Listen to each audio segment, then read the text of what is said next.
Welcome back. It is 6:25 this morning, and we are counting down the days to the 2022 Oscars. Last year, we saw some remarkable improvement with diversity and inclusion in the film lineup. ABC 10's Mark S. Allen joins us live in studio this morning. So, Mark, how are we doing this year? Well, in some ways we're doing better. In some ways we're doing worse. And we got to say, we did much better last year, at least in terms of the nominations. When it came to the wins, not so good. We'll get to that in a minute. In terms of nominations this year, however, this is how we're doing. Venus and Serena gonna shake up this world. First, the good news. Will Smith's nomination for Best Actor, and all early indicators are that he's going to win. They're not going to Wimbledon like this. His co-star Anjanou Ellis up for Best Supporting Actress. And all our yesterdays have lighted fools the way to dusty death. And Denzel Washington is the most nominated black man in Oscar history. This being his 10th, it would be his second win. No one can forget Ariana DeBose and her all-in, unforgettable performance in West Side Story. The most glaring problem this year is this: the nominees for performance by an actress in a leading role. The list of Best Actress nominees completely void of diversity. Sean Edwards is on the board of directors for the Critics' Choice Awards, an organization that I co-founded.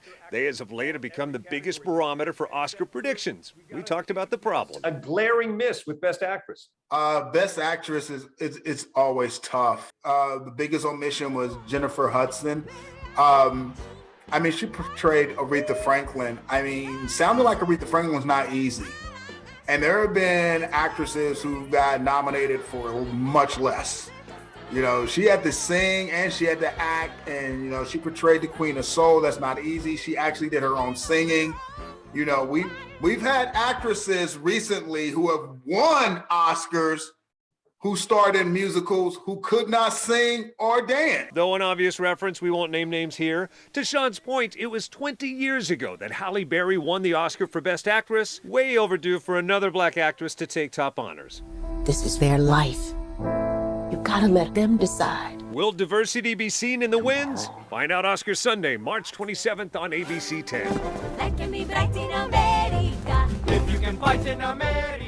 Oh, West Side Story is amazing. All right, so let me break it down. Last year, much celebrating in terms of the nominations, because over 50% of the nominees for the main categories were from diverse or marginalized communities. Then when the wins came around, nothing, a no-show. This year, it's kind of the opposite. The nomination's not that great in terms of diversity, but I guarantee you, at the end of the day, this Sunday night, you're going to see two black actors take the top trophies in Best Actor and Best Supporting Actress. I guarantee it. I'm locking that in right now. Will Smith will be one of those winners. But let's keep it real. Walt, in terms of movies, have you seen any of the nominees for this year's Academy Awards?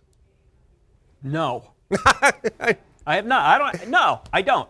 I rely on your snippets, and I like the West Side Story and Will Smith. I feel like I sort of saw some stuff, right? But I haven't seen the stuff. No, so. Let's keep it real, because there are a lot of people that aren't into movies to that degree. However, if you talk about Hollywood's biggest night, that's happening. And whether you like movies or not, before the end of the hour, you're going to put people one step closer to winning a big luxury trip to L.A. So we got that. Yeah, I get my movies by watching you talk about the movies. All right. Thank you, my friend. You got it. All right, coming up at the